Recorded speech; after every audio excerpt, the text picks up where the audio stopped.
Hi,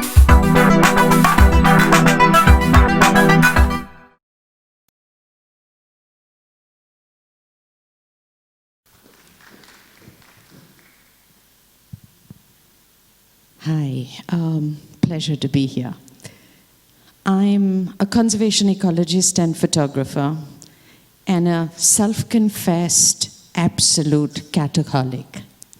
I'm one of the few people who spends her entire life running around after cats, waiting for them to cross the road.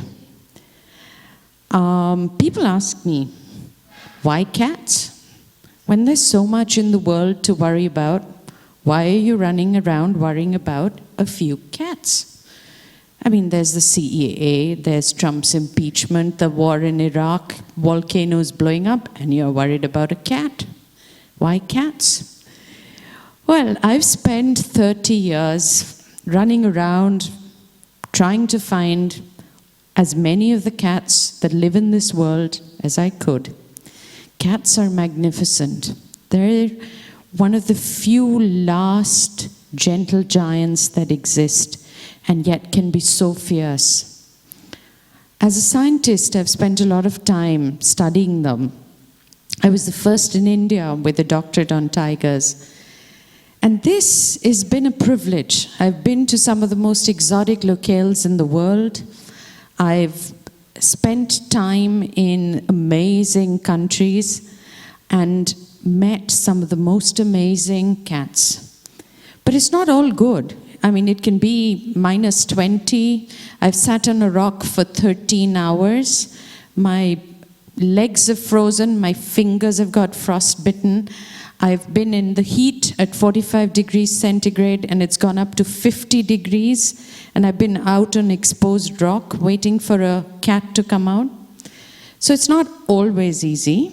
There's a little bit of the tough, a little bit of the fantastic. But every time you meet a cat, you forget everything you've been through. I studied cats initially for my doctorate, and I made some camera traps. I also spent days and hours in the field, 5 hours every day in the park with the cats. I lived with them. 35 of them were my family. And I photographed them extensively. I knew each one. You could come up to me and say, where is number 32? And I would take you there and introduce you. Some of them knew me, and we talked. But it was not always easy, and conflict is always an issue that you come up with. And lately I've been seeing a lot of people come up with these images with a great shock value. And I realized that it was not the best way to communicate. Often when you see images like this, you turn your head away and you just don't want to know.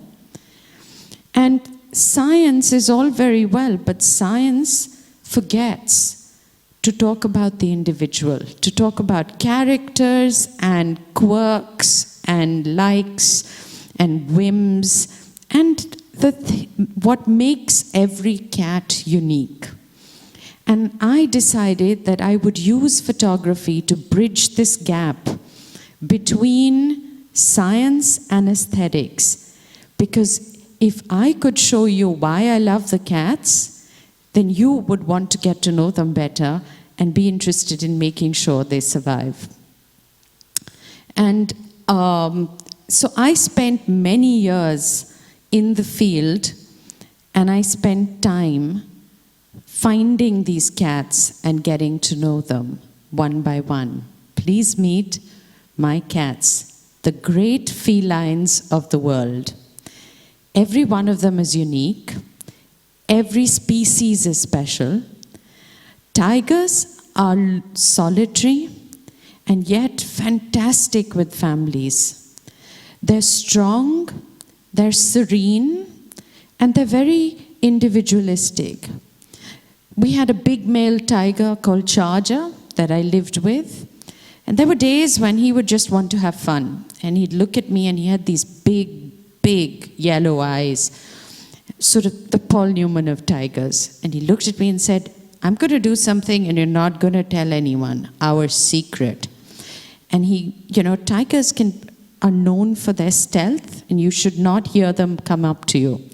And he actually went full pelt into a pile of leaves, scattered them around, ran down the hill, braked to a halt with this dust flying everywhere, and he ended up standing with a little cheetah fawn under his chin looking up at him. And he was looking down at this thing, and he almost patted it on the head and walked off. Didn't kill it. Charger would also, every single time, react when I made a noise like a dog barking. And he would come straight up from wherever he was to see what I was doing. So it was great to have that sort of personal interaction. And as you see these pictures, you'll understand that every tiger has a story.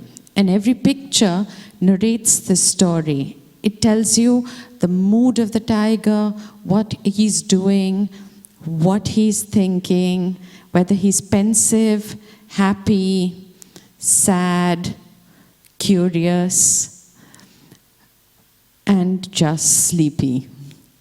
They're very, very special animals. They avoid conflict. They will not come and attack you unless provoked. And they're huge. And they get bigger when you come to them face to face on foot. A tiger, on an average, will be over 10 feet long. That's a big cat to have face to face.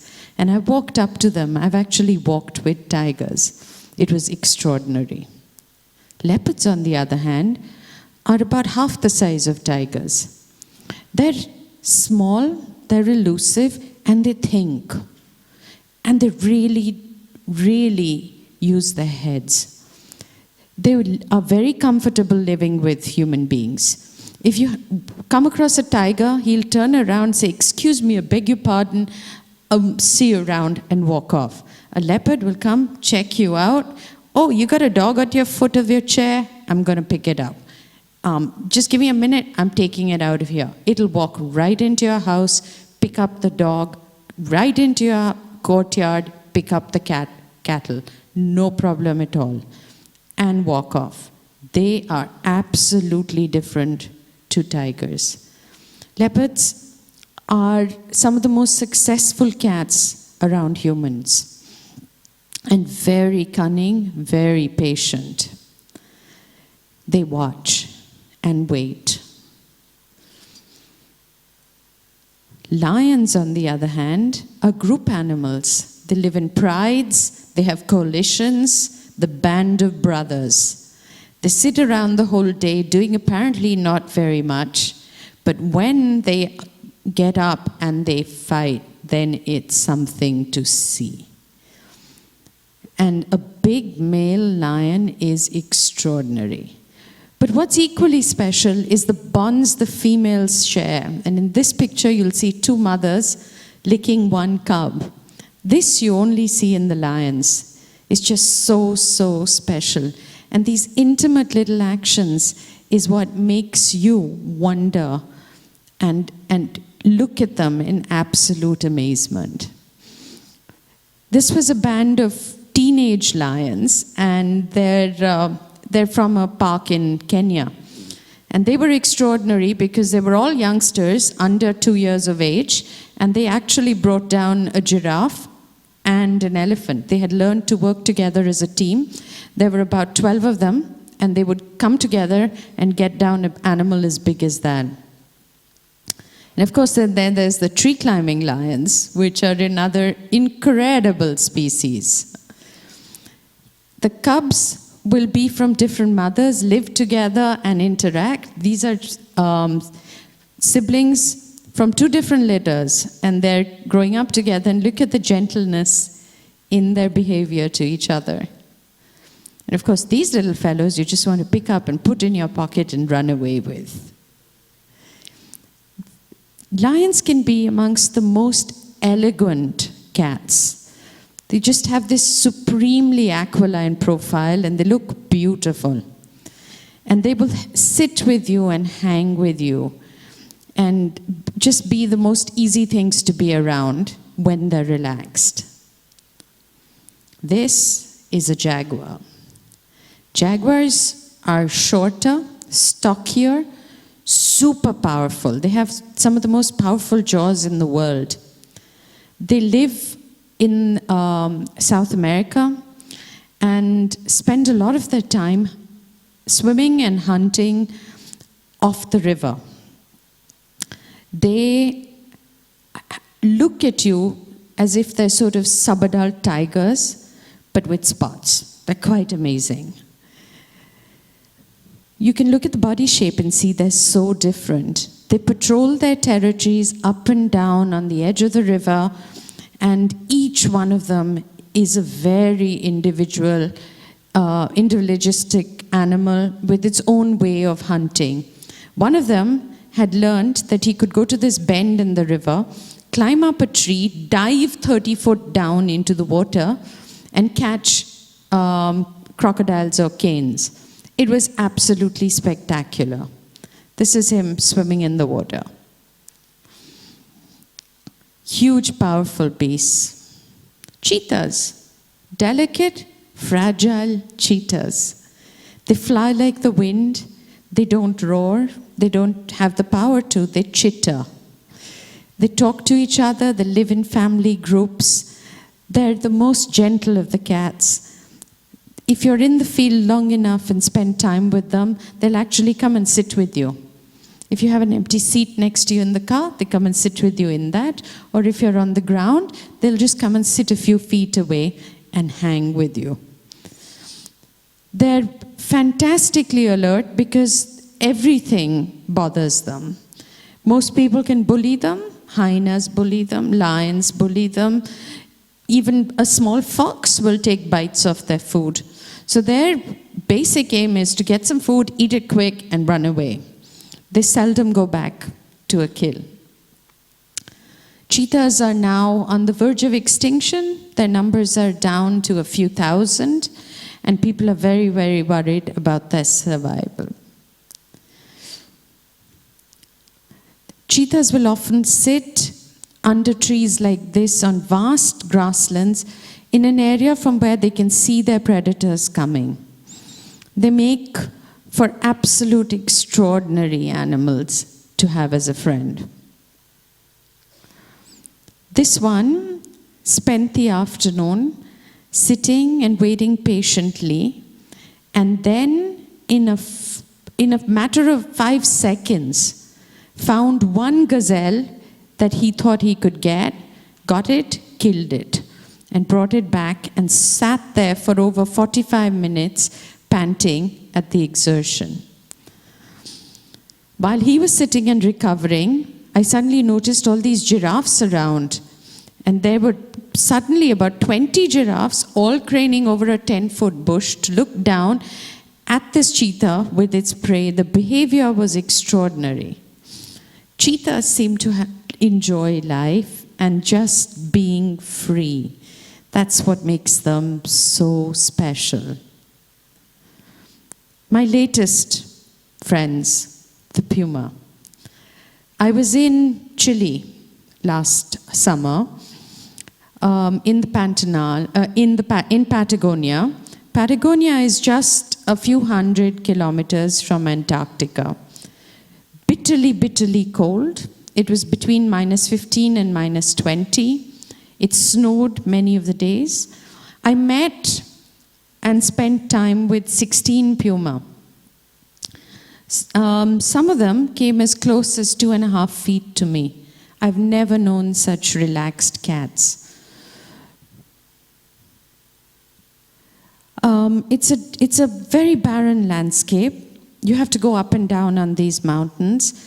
They live in these caves, and there are lakes that they hunt around. The puma allowed me to sit with them and watch them. They would walk with us. It's the most extraordinary experience. You're with a great cat, it can be super fierce, and you're walking for 2 or 3 hours at their pace, sedately up and down mountains. I spent time with the family. There were 4 cubs and a mother. Then the mother's sister came and joined them. And like all cats, they loved exploring and playing and climbing, and it was absolutely magical. When I took this photograph, I was sitting about 10 feet from them. It was about -18, it had just begun to snow, and the wind was absolutely horrendous. It went through everything you wore. And all I wanted at that moment in time was to be in the center of that pile of cuddly puma. Another magical creature, the gray ghost of the Himalayas, the snow leopard. Snowies are extraordinary. Most people don't know very much about them. We still don't know how many exist. It's a matter of passion to find one of these and to be able to get to meet one. I met my first snow leopard about 6 years ago up in Ladakh. We had walked for about 12 kilometers. We were at an altitude of about 18,000 feet. So every step was a challenge. It was -22, again, a gray overcast day. And suddenly we heard a call, and we looked up, and far up on the ridgeline, there was this little head. We could just make it out with the binoculars, but it was a snow leopard. We lay down on the ground because it was so vertically high and watched this little animal coming down the mountain. She took 3 hours and 45 minutes. She walked straight down to us, talking to us. Some of that footage is now part of a film called Gyamo on the snow leopard by Mike Pandey. It's on Animal Planet. You can watch it, and you'll see how Gyamo, the queen of the mountains, came down to us, talking to us.